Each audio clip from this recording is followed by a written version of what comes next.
जय हिंद दोस्तों, सागर ज्ञान अर्जन में आप सभी का स्वागत है। हम आज इस लेक्चर में करेंगे हमारे जो प्रीवियस ईयर पेपर हैं पुलिस कांस्टेबल के, उनके बारे में विस्तार से चर्चा करेंगे। हमारे पेपर में 3 सब्जेक्ट हैं फ्रेंड, एक है जनरल नॉलेज, एक है मैथमेटिक्स और एक है साइंस फ्रेंड, ठीक है, जनरल साइंस। तो हम सबसे पहले जो हमारा ये लेक्चर है इसमें हम करेंगे general knowledge and logical knowledge के कितने क्वेश्चन फ्रेंड, 20 क्वेश्चन करेंगे। और फिर नेक्स्ट इसी सब्जेक्ट का हमारा सेकंड पार्ट रहेगा, उसमें भी हम 20 क्वेश्चन को कवर करेंगे, पूरे डिटेल के साथ देखेंगे कि उस समय यानी कि 2017 को ये जो पेपर हुआ था, 19 अगस्त 2017 को फर्स्ट शिफ्ट का जो पेपर था, उस समय वो कौन थे और आज के समय में 2020 में उनमें क्या अपडेट्स आए, उनमें क्या परिवर्तन आए, उनको हम देखेंगे फ्रेंड्स, ठीक है। तो हमारा जो एमपी पुलिस कांस्टेबल की जो पोस्ट निकली है, जिसका एग्ज़ाम हमारा 6 मार्च को है, हमारा टारगेट होगा कि हम 15 फरवरी के पहले पहले हमारे पूरे सिलेबस को कवर कर लें।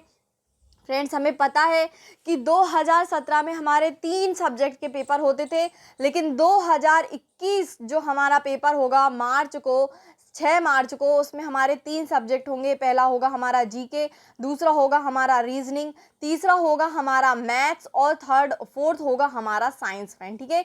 चारों ही बराबर नंबर्स में बटे हुए हैं, चारों ही 25-25 नंबर के पूछे जाएंगे फ्रेंड्स, ठीक है। तो हम जो पूरा जो सिलेबस है उसको हम पूरा का पूरा कवर करेंगे फ्रेंड। हमारी कोशिश रहेगी कि 15 फरवरी के पहले ही हमारा वो कंप्लीट हो जाए। उसके साथ ही साथ हम जो भी पढ़ेंगे उनके एमसीक्यू यानी कि हमारे प्रैक्टिस सेट भी हम लगाएंगे, और वो हम करेंगे आज से ही स्टार्ट फ्रेंड। आज से ही हम हमारे सारे के सारा सिलेबस स्टार्ट करेंगे। जो हमारा जितना भी क्वेश्चन रहेगा, जो भी हमारा सिलेबस रहेगा उसको हम स्टार्ट करेंगे, लेकिन उसके पहले हमने देखा सबसे पहले हमारा सिलेबस फ्रेंड। सिलेबस हम देख चुके हैं कि किस सब्जेक्ट से किस किस टॉपिक को पूछा जाएगा। अगर आपने नहीं देखा है तो आप उस लेक्चर को देख सकते हैं, बहुत ही आपके लिए इम्पॉर्टेंट होगा, क्योंकि कोई भी पेपर के पहले हमें उसका सिलेबस पता होना बहुत ही इम्पॉर्टेंट होता है फ्रेंड, ठीक है। नेक्स्ट उसका जो पड़ाव होता है, नेक्स्ट जो उसकी स्टेज होती है वो होती है previous year question paper friend. तो हम स्टार्ट कर रहे हैं आज से। हमारा जो सेशन होगा प्रीवियस ईयर क्वेश्चन पेपर का होगा, जिसमें हमने 4 सेशन स्टार्ट कर रहे हैं फ्रेंड। अभी सिर्फ फिलहाल में हम 4 सेशन स्टार्ट कर रहे हैं, हमारे पास 4 महीने से भी कम का समय है, हमको पूरी तैयारी करना है। तो हमने सबसे पहले स्टार्ट करा है हमारे जो 4 सेशन है। 4 सेशन कौन कौन से फ्रेंड? सबसे पहला जो रहेगा जनरल नॉलेज और लॉजिकल नॉलेज का 20 क्वेश्चन प्रीवियस ईयर के हम पूरी डिटेल से देखेंगे फ्रेंड। और कम समय में हमें ज़्यादा कुछ जानना है, इसलिए हम कम समय लेंगे और ज़्यादा से ज़्यादा फैक्ट्स, ज़्यादा से ज़्यादा चीज़ों को जानेंगे फ्रेंड, ठीक है। नेक्स्ट जो हमारा सेशन रहेगा वो होगा हमारा रीजनिंग का। रीजनिंग के हम क्वेश्चन देखेंगे। फिर नेक्स्ट हमारा जो थर्ड सेशन होगा वो होगा हमारे मैथमेटिक्स के हम 15 क्वेश्चन को कंप्लीट करेंगे। 30 क्वेश्चन होते हैं, हमने इनको 15 क्वेश्चन में, एक लेक्चर में हमने 15 क्वेश्चन को इंक्लूड किया है, और बाकी के 15 क्वेश्चन को हम नेक्स्ट वीडियो में, नेक्स्ट लेक्चर में देखेंगे फ्रेंड, ठीक है। तो कुल मिला के हमारा एक जो पेपर होगा, हमारा एक पेपर 6 पार्ट में डिवाइड होगा फ्रेंड, है ना। और जो चौथा हमारा जो सेशन रहेगा वो होगा 5000 फ्रेंड। 5000 प्लस क्वेश्चन उसमें रहेंगे, हमारे प्रैक्टिस सेट के रहेंगे, जो कि हमारे आने वाले एग्जाम में बहुत ही इंपॉर्टेंट है फ्रेंड। चाहे कोई भी एग्जाम हो, हमारा एमपी का कोई भी एग्जाम हो, चाहे कोई भी अदर स्टेट का एग्जाम हो, किसी भी प्रकार का अगर पेपर है और उसमें एमसीक्यू पूछे जाते हैं फ्रेंड, अगर उसमें मल्टीपल चॉइस क्वेश्चन आते हैं, तो हमारे लिए वो सेशन बहुत ही इंपॉर्टेंट हो जाएगा।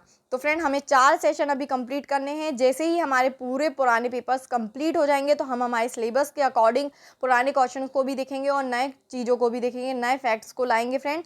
हर एक सब्जेक्ट का एक टॉपिक हम कंप्लीट करेंगे फ्रेंड, इसलिए आप हमारे किसी भी सेशन को छोड़ना नहीं। अगर एक ही सेशन को अगर आपने स्किप कर दिया तो हो सकता है आपके आगे वाले लेक्चर्स बहुत ही कंफ्यूजिंग हो जाए फ्रेंड, ठीक है। तो हम स्टार्ट करते हैं हमारे इस वीडियो को। और हमारा जो इंट्रोडक्शन, जो हमारा फर्स्ट वीडियो है 19 अगस्त 2017 का फर्स्ट शिफ्ट का 9 बजे जो हुआ था फ्रेंड, उसमें हम पहले देखेंगे जनरल नॉलेज और लॉजिकल नॉलेज के क्वेश्चंस को फ्रेंड। ठीक है, तो हमारा पहला क्वेश्चन में फ्रेंड, पहला क्वेश्चन क्या है हमारा कि एक परिवार के सदस्यों को नीचे दर्शाया गया है। ठीक है, एक फैमिली दी हुई है हमें नीचे, निम्नलिखित में से कौन सीता, फ्रेंड सीता एक मेन कैरेक्टर है यहाँ पे, सीता के नाती नातनीन अथवा पोती पोते हैं। ठीक है, नीचे हमें बताना है कि सीता के कौन नाती नातनीन हैं और पोती पोते हैं फ्रेंड। ठीक है, तो हम सबसे पहले इसका ट्री देख लेते हैं। इसका ट्री क्या है फ्रेंड कि एक हरीश व्यक्ति हैं जो कि ग्रैंड फादर है, यानी कि सीता के वो कौन हुए, हस्बैंड हुए, सीता ग्रैंड मदर है। तो सीता और हरीश के जो बेटा है राहुल, उसकी वाइफ है सरिता, और प्रियंका इनकी डॉटर यानी बेटी है, और जायेश इनके हस्बैंड है यानी कि दामाद हैं। ठीक है फ्रेंड, नीचे इनके बच्चों की लिस्ट दी हुई है। इनके बच्चों की लिस्ट में जो बेटा है उसका कपिल, कुणाल और प्रिया 3 बच्चे हैं, और जो प्रियंका यानी कि उनकी जो बेटी है सार्थक, मोना और पारुल, उनके कौन है फ्रेंड, बच्चे हैं, 3 बच्चे हैं। ठीक है, अब हम देखते हैं ऑप्शन को फ्रेंड। पहला ऑप्शन है पारुल, पारुल देखते हैं, पारुल कौन है, इनकी नातिन है, और कपिल, कपिल कौन है फ्रेंड, इनका पोता है। नेक्स्ट देखते हैं हम प्रियंका, प्रियंका कौन है फ्रेंड, प्रियंका इनकी बेटी है। तो ये तो गलत हो गया क्योंकि इनने नाती नातिन के बारे में बोला है, बच्चों के बारे में नहीं बोला है। नेक्स्ट है हमारे कुणाल, कुणाल कौन है, कुणाल जो हैं इनके कौन है, पोते हैं, ये तो सही है। और सरिता, सरिता लेकिन इनकी बहू है यानी कि इनके बेटे की कौन है, वाइफ है, तो ये भी हमारा रॉन्ग हो जाता है। नेक्स्ट है मोना, फ्रेंड मोना इनकी नातिन है, और राहुल, राहुल कौन है फ्रेंड, इनके बेटे हैं, तो ये भी क्या हुआ, रॉन्ग हुआ। तो इसका सही आंसर क्या हुआ फ्रेंड, पारुल और कपिल। पारुल और कपिल क्यों हुआ, क्योंकि पारुल इनकी नातिन है और कपिल इनके पोते हैं फ्रेंड। ठीक है, आई होप आपको ये क्वेश्चन समझ में आ गया होगा। नेक्स्ट हमारा जो है क्वेश्चन, सेकंड क्वेश्चन जो है कि मानवाधिकार दिवस किस दिन मनाया जाता है, किस दिन मनाया जाता है फ्रेंड, 1 सितंबर को मनाया जाता है, 10 नवंबर को मनाया जाता है, या 10 सितंबर को मनाया जाता है, या 15 जुलाई को मनाया जाता है फ्रेंड। तो मानवाधिकार दिवस 10 दिसंबर को मनाया जाता है फ्रेंड। ठीक है, नेक्स्ट हमारा क्वेश्चन है कि विदिशा किस नदी के तट पर स्थित है फ्रेंड। जो विदिशा है, विदिशा जो जगह है, विदिशा किस जगह पर, मतलब किस नदी के तट पर स्थित है फ्रेंड। तो किस नदी के तट पर स्थित है, रवि के, सोन के, कैन के, या बेतवा के। तो फ्रेंड किस नदी के तट पर स्थित है, बेतवा के। फ्रेंड बेतवा नदी के बारे में हम ये जान लेते हैं कि जो बेतवा नदी है ये हमारे एमपी में स्थित है फ्रेंड। कहाँ पे स्थित है, मध्य प्रदेश में बहने वाली प्रमुख नदियों में से एक है बेतवा नदी। अब फ्रेंड इसमें एक फैक्ट ये और है कि इसकी सहायक नदी, ये जो नदी है, आई मीन बेतवा जो नदी है, ये यमुना की सहायक नदी है फ्रेंड। किसकी सहायक नदी है, यमुना की सहायक नदी है। और फ्रेंड ये रायसेन के, ये बहती कहाँ से है, रायसेन जिला के कुम्हारा गांव है, उससे निकलकर उत्तरी पूर्वी दिशा में बहती हुई भोपाल, विदिशा, झांसी और ललितपुर जैसी जगहों में ये बहते हुए जाती है फ्रेंड। ठीक है, तो आपको आई होप ये समझ में आया होगा कि जो बेतवा नदी के कुछ फैक्ट्स हैं कि पहला ये मध्य प्रदेश में बहने वाली प्रमुख नदियों में से एक है, दूसरी है यमुना की सहायक नदी है, और रायसेन के कुम्हारा गांव से निकलकर ये भोपाल, विदिशा, झांसी और ललितपुर में बहती है। मतलब कि इसकी बहने की जो दिशा है वो उत्तर पूर्वी दिशा है फ्रेंड। ठीक है, नेक्स्ट हमारा क्वेश्चन है कि इतिहास के अनुसार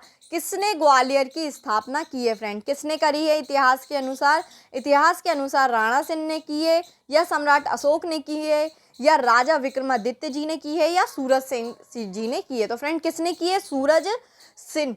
फ्रेंड पहली बात तो ये कि जो ग्वालियर की स्थापना है वो सूरज सिंह ने नहीं की है फ्रेंड, की है सूरज सेन ने। किसने की है फ्रेंड, सूरज सेन ने इसकी स्थापना की है फ्रेंड। ठीक है, नेक्स्ट हमारा क्वेश्चन है, हमारा ये रीजनिंग का क्वेश्चन है फ्रेंड कि हमें कुछ इनने क्या दिए, कोड दिए हुए हैं। कोड क्या दिया है हमें, डिमांड दिया है सबसे पहले DEMAND। तो फ्रेंड हमें ये जो दिए हैं इनसे हमको हमें जो क्वेश्चन पूछा उसके कोड निकालना है। तो पहले डिमांड को इनने क्या कर दिया, लिखा है DNAMED फ्रेंड। देखिए ये जो डिमांड है ये तो यही का यही आ गया, लेकिन यहाँ पे ई आ गया। तो फ्रेंड आप अगर इसको नोटिस करें तो इनने लास्ट से आगे को लिखा है, यानी कि सबसे पहले इनने क्या लिखा है, इस डी को यहाँ ला दिया, फिर एन को लाया है, फिर ए को लाया है, फिर एम को, फिर ई को लिखा है और फिर डी को लिखा है। मतलब कि इन्होंने डिमांड को उल्टा कर दिया है। पीछे देखिए, पीछे से अगर आप देखेंगे, इस साइड से अगर देखेंगे तो आपको स्पेलिंग सही समझ में आएगी। क्या लिखा है, DEMAND। ऐसे ही सप्लाई का SUPPLY को इनने कैसे लिखा है, Y सबसे पहले ये लिखा, फिर L, फिर ये लिखा, फिर P, फिर ये लिखा, फिर P इसको लिखा, फिर U को लिखा और फिर S को लिखा। ठीक है फ्रेंड, अब हमको ये क्वेश्चन पूछा है कि क्वांटिटी को किस तरह से लिखा जाएगा, यानी क्वांटिटी का कोडित किस प्रकार किया जाएगा। तो सबसे पहले क्वांटिटी को हम देखते हैं, तो हम पीछे से लिखना शुरू करते हैं फ्रेंड। ठीक है, पहले इसका Q, फिर UANTIT और Y। फ्रेंड ये हमारा आंसर होना चाहिए। देखिए यही है क्या, QUANTITY। यस फ्रेंड, हमारा सही आंसर है। अब ये किस ऑप्शन में है, हम इस चीज़ को देखते हैं। ठीक है फ्रेंड, ये हमारा ऑप्शन है फर्स्ट वाला ऑप्शन हमारा क्या हो जाएगा फ्रेंड, सही हो जाएगा। ठीक है, कुछ कोडेड ऐसे होते हैं, हम फ्रेंड जब स्टार्ट करेंगे सिलेबस को तो हम बताएंगे कि कोड कितने प्रकार के होते हैं और उनको किस तरीके से पहचाना जाता है, उनको आइडेंटिफाई कैसे करते हैं। ठीक है फ्रेंड, 6th क्वेश्चन में ये बोला है कि प्रधानमंत्री जी श्री नरेंद्र मोदी जी की जीवनी, क्या मोदी एक तारे का अतुल्य उदय के लेखक कौन है। हमें लेखक बताना है कि जिन्होंने नरेंद्र मोदी जी की जीवनी लिखी है। मोदी एक तारे का अतुल्य उदय राजदीप सरदेसाई हैं, तरुण विजय जी हैं, राजीव श्रीवास्तव जी हैं या फिर रजत शर्मा जी हैं। तो कौन है फ्रेंड, तरुण विजय जी इनके कौन है, लेखक हैं, जिन्होंने नरेंद्र मोदी जी की क्या लिखी है, जीवनी लिखी है फ्रेंड। ठीक है, हिंदुस्तान एरोनॉटिक्स लिमिटेड का मुख्यालय कहाँ स्थित है फ्रेंड, कहाँ स्थित है देखते हैं, चेन्नई में, बेंगलोर में, देवास में या कोरापुट में। तो फ्रेंड देखिए ये बेंगलोर लिखा है ना, हम इंग्लिश में देख सकते हैं, अगर गलत कुछ लिखा हो तो हम इंग्लिश में अगर उसको चेक करेंगे तो हमें राइट मिलेगा, और राइट अगर नहीं भी मिल रहा है तो उसके आगे पीछे का जो सबसे करीबी रहेगा वही उसका आंसर है। ठीक है, तो इसका आंसर क्या हुआ फ्रेंड, हमारा बेंगलोर इसका आंसर है, यानी कि बेंगलोर में हिंदुस्तान एरोनॉटिक्स लिमिटेड का मुख्यालय स्थित है। कहाँ पर स्थित है फ्रेंड, हिंदुस्तान एरोनॉटिक्स लिमिटेड में। ठीक है, नेक्स्ट हमारा आता है 8th question friend. 8th question में पूछा है कि भारत में कुल कितने केंद्र शासित प्रदेश हैं फ्रेंड।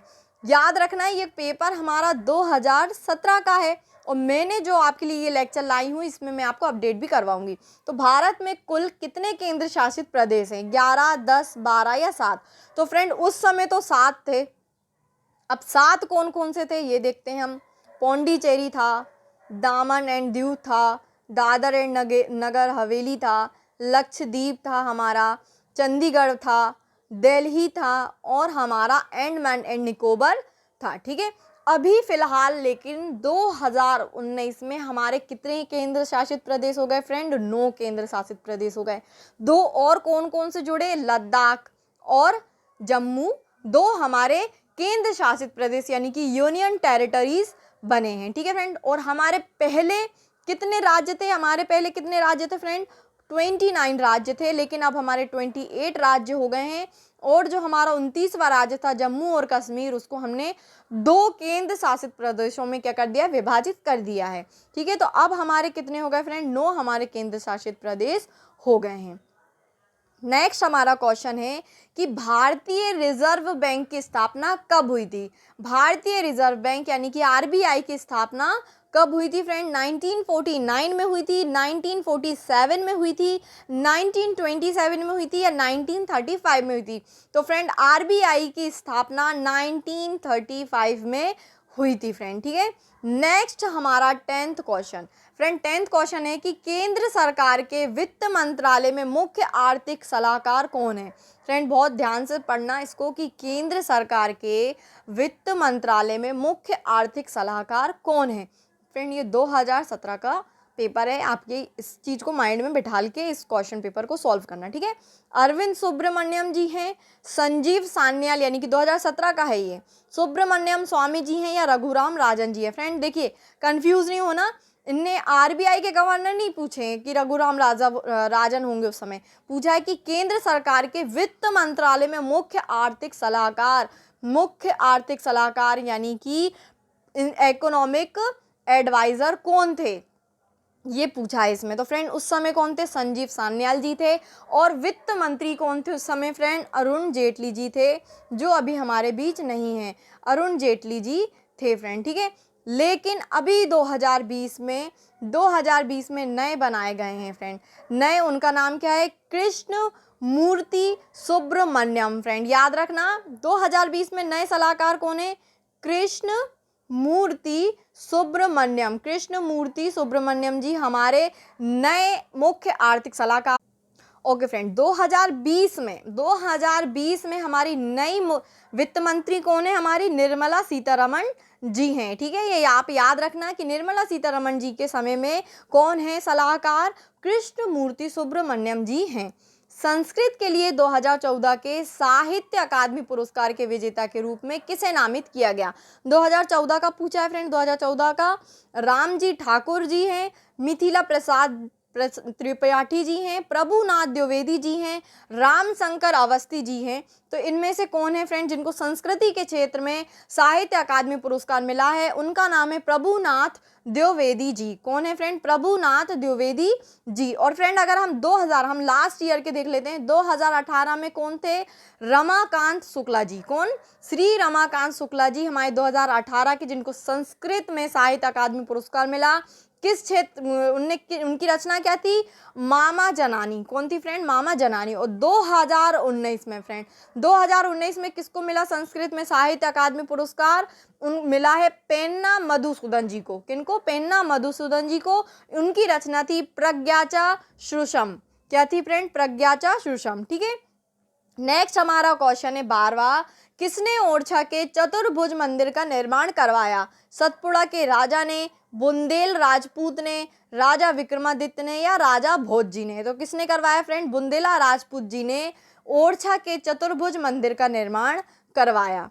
फ्रेंड नेक्स्ट आता है हमारा कि विंध्याचल श्रेणी में ऊंची चोटी कौन सी है, विंध्याचल श्रेणी में सबसे ऊंची चोटी कौन सी है फ्रेंड, बेल चोटी है, मिकाई श्रेणी है, केशकेट श्रेणी है, या फिर गुडविल चोटी है। तो फ्रेंड देखिए, श्रेणी तो हो नहीं सकता, क्योंकि श्रेणी क्या होता है, जहाँ पे बहुत सारी पर्वतों की संख्या होती है, वो पूरी श्रेणी कहलाती है। लेकिन क्वेश्चन क्या पूछा है, ऊंची चोटी, तो चोटी दो दी है, एक बेल चोटी और गुडविल चोटी। तो इसका उत्तर क्या है फ्रेंड, गुडविल चोटी इसका उत्तर है। नेक्स्ट है कि भारतीय सेना के प्रमुख कौन है, भारतीय सेना के प्रमुख। फ्रेंड अगर इसमें मेंशन नहीं किया है कि जल के पूछ रहे हैं, जल सेना का पूछ रहे हैं, कि वायु सेना का पूछ रहे हैं, या नौ सेना का पूछ रहे हैं, अगर ये इसमें नहीं दिया है तो भारतीय सेना का सीधा सीधा तात्पर्य होता है थल सेना से। अगर इसमें मेंशन नहीं किया है तो थल सेना के प्रमुख के बारे में वो पूछ रहे हैं। तो ऑप्शन क्या दिया है कि general Vikram Singh, general Dalbir Singh, general Bipin Rawat, या जनरल दीपक कपूर। तो कौन है फ्रेंड, जनरल बिपिन रावत जी।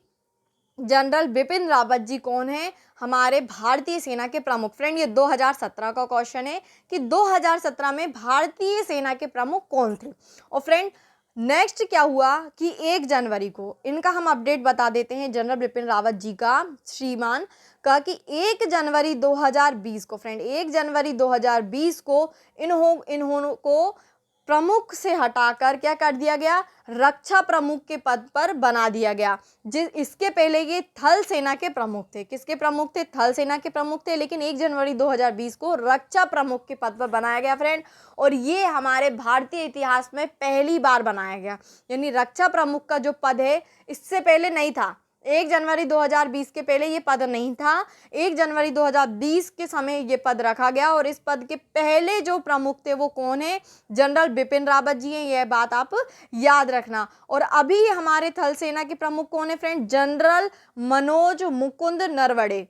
कौन है फ्रेंड, जनरल मनोज मुकुंद नरवणे। और वायु सेना के प्रमुख कौन है, air chief marshal Rakesh Kumar Singh Bhadauria. Friend ये चीज आप लिख लीजिए कि वायु सेना के प्रमुख हैं air chief marshal Rakesh Kumar Singh Bhadauria.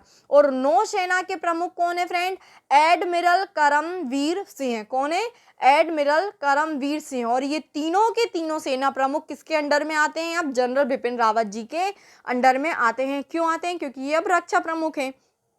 Next हमारा फ्रेंड, जो भी मैं बता रही हूँ आप उनको नोट करिए, क्योंकि ये बहुत इंपॉर्टेंट है। हो सकता है 3 साल बाद ये एग्जाम हो रहा है, तो हो सकता है कि ये क्वेश्चन रिपीट करें। ठीक है, तो 15th क्वेश्चन है हमारा कि हमें एक विषम ज्ञात करना है। हाथी चिंघारना, यानी कि वो आवाज़ कैसी निकालते हैं वो हमें बताना है, सही है कि नहीं है। हाथी चिंघारता है, घोड़े एवं हिनहिनाना, ऊंट एवं दहाड़ना, कुत्ते एवं भौंकना। तो फ्रेंड ये 3 तो सही हैं हमारे, लेकिन ऊंट क्या करता है? दहाड़ता नहीं है ना। दहाड़ता कौन है? शेर दहाड़ता है।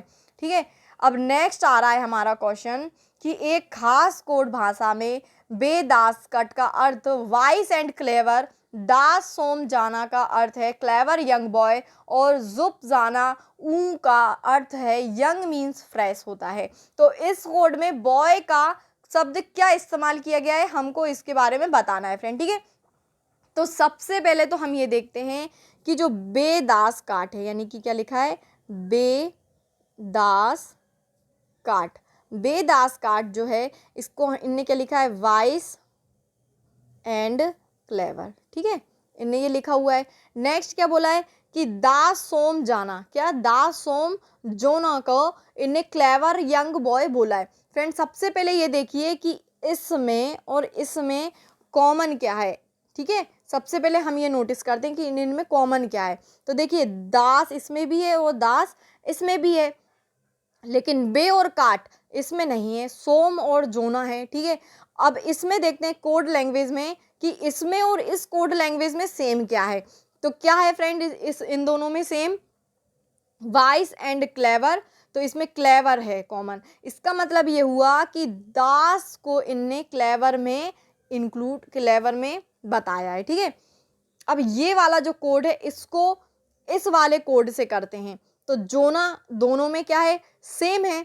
अब इसके कोडिंग में देखते हैं कि सेम क्या है। यंग तो हमारा पता चल चुका है हमको कि दास की कोडिंग क्या है? यंग है। ठीक है, यंग है, याद रखना ये चीज़। तो इसमें इन दोनों में सेम क्या है हमारा? देखिए, मीन्स फ्रेश, क्लेवर बॉय, इसमें कुछ भी सेम नहीं है। अब नेक्स्ट देखते हैं कि इसको और इसको देखते हैं फ्रेंड। तो देखिए, जोना, और इसमें भी जोना है और इसमें भी जोना है। ठीक है, यहाँ पे भी यंग है और यहाँ पे भी यंग है। तो फ्रेंड देखिए, हमको क्या क्या पता चला। हमको पता चला कि जो दास है, दास को इनने क्लेवर में डिनोट किया है, और जोना को इन्होंने कायम किस में बताया है फ्रेंड? यंग को कोड किया है। अब हमको बताना है बॉय का। तो बॉय देखिए, बॉय इसमें है। ठीक है, इस वाली लाइन में बॉय है। अब हमने इस वाली लाइन से क्लेवर भी निकाल लिया, यंग भी निकाल लिया। क्या निकाला हमने? कि क्लेवर का दास है और यंग का जोना है फ्रेंड। ठीक है, तो हमको अब बताना है कि बॉय इसमें कहाँ से कॉमन होगा। तो हमको दास का भी पता चल गया और जोना का भी पता चल गया। तो सोम इसका क्या हुआ? उत्तर हुआ फ्रेंड। सोम का क्या मतलब हुआ? सोम का मतलब बॉय हुआ। फ्रेंड आई होप आपको समझ में आ गया होगा कि हमने पहले इसको और इसको हमने कॉमन निकाला, फिर इसको और इसको कॉमन निकाला, तो हमें यंग और क्लेवर का पता चल गया कोड क्या है। फिर बचा हमारे पास यंग और क्लेवर के बाद बॉय। तो फ्रेंड बॉय का भी हमने इस प्रकार से निकाल लिया। तो हमारा उत्तर सोम होता है और हमारा ये सही आंसर है। ठीक है, 17th हमारा क्वेश्चन है, हमें कोड दिया है, बोर्ड को इनने एडर्स में लिखा है, और हमको बताना है कि FKDLU का कोड क्या होगा। ठीक है, सबसे पहले हम लिखते हैं बोर्ड। क्या लिखा हमने फ्रेंड? बोर्ड लिखा। ठीक है, यहाँ पे हमने ई जो कोड दिया वो लिखा ERDUG। फ्रेंड देखिए कि हमको क्या इसमें कॉमन मिलता है। देखिए, अगर आप नोटिस करें तो आपको पता चलेगा कि बी में +3 किया है इनने, यानी कि AB के बाद आता है C, D और E। तो इनने E लिख दिया +3 करके। O के बाद इनने क्या करा? PQR, R भी हमारे +3 में आया। A के बाद इनने D लिखा है, तो A के बाद भी +3 करेंगे तो आप D आएगा। R के बाद भी यही कंडीशन है, सबके साथ इनने यही किया है। अब हमको निकालना है FKDLU। तो फ्रेंड F के पास +3 करेंगे तो क्या आएगा आपका? F के पास +3 करेंगे तो आपका आ जाएगा एफ के बाद आएगा आपका I+3 करने पे, के के बाद आएगा आपका एन, डी के बाद आपका जी आ जाएगा, एल के बाद आपका ओ प्लस करने पे आएगा और यू के बाद आपका एक्स आएगा। तो इसका मतलब ये हुआ INGOX इसका आंसर है। तो इसका आंसर क्या है फ्रेंड? INGOX, यानी कि फोर्थ इसका आंसर है। नेक्स्ट हमारा आता है, मतलब फ्रेंड इसमें क्या करा, इन्हें +3 करा। हमने दो प्रकार के कोड देखे। पहला हमारा कोड था जिसमें हमने क्या करा, उल्टे से लिखा, जो भी दिया हुआ था हमने उसको उल्टे से लिखा।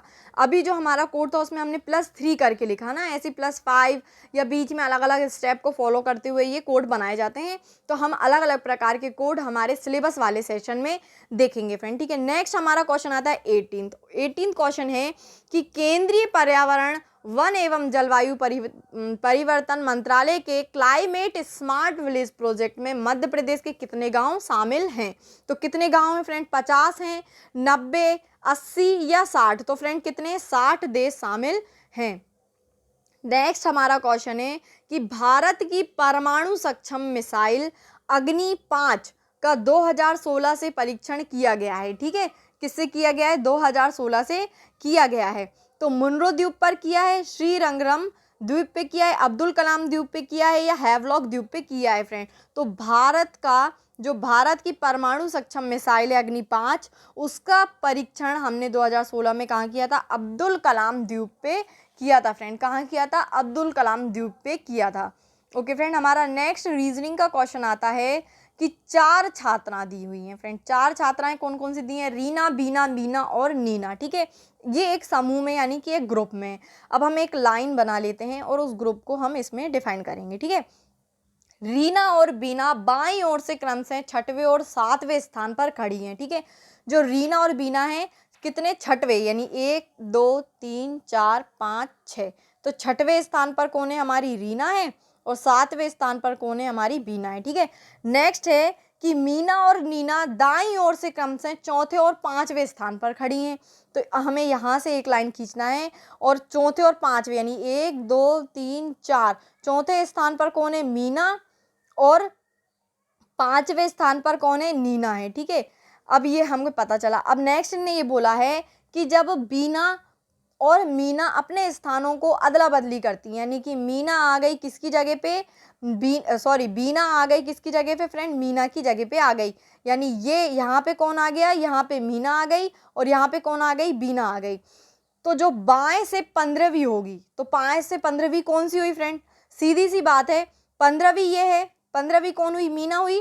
तो 15वीं मीना हुई। तो इसका आंसर तो क्या हुआ कि मीना जो है हमारी वो मीना के बाजू में आ गई है। किसके बाजू में आ गई है? हमारी नीना के बाजू में कौन आ गई है? मीना आ गई है।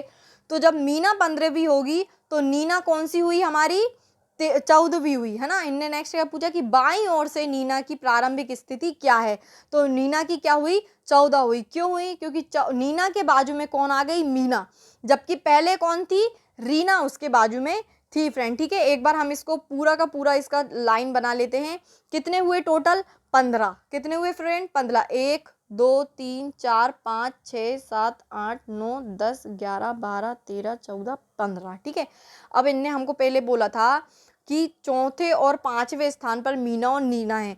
तो 4थे स्थान पर कौन है? हमारी इधर से फ्रेंड 4थे स्थान पर कौन है? इनने दाएं से बोला था कौन है? मीना। लेकिन मीना ने क्या करा? आगे चल के बीना से जगह बदल ली। तो यहाँ पे कौन आ गई? बीना आ गई। और 5वें स्थान पर कौन आ गई? नीना आ गई, ठीक है।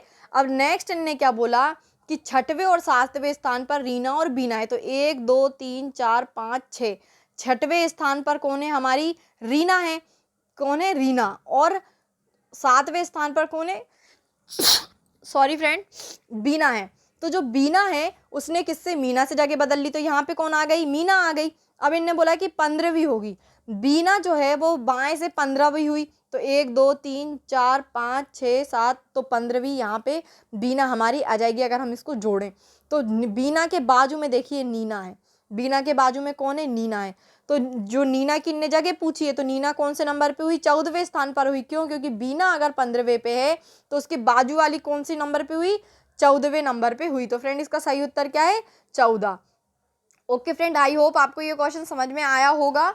अगर आप आगे के और हमारे सेशन देखना, हम पूरे पेपर को सॉल्व करेंगे। हमारे सारे सेशंस आज से स्टार्ट हो जाएंगे। 4 सेशन स्टार्ट होंगे हमारे, पेपर के 3 होंगे और हमारा जो चौथा होगा वो एमसीक्यू होंगे, जिसमें हम 5000 से ज़्यादा क्वेश्चंस को लेंगे फ्रेंड। ठीक है, okay friend, thanks to watch my video.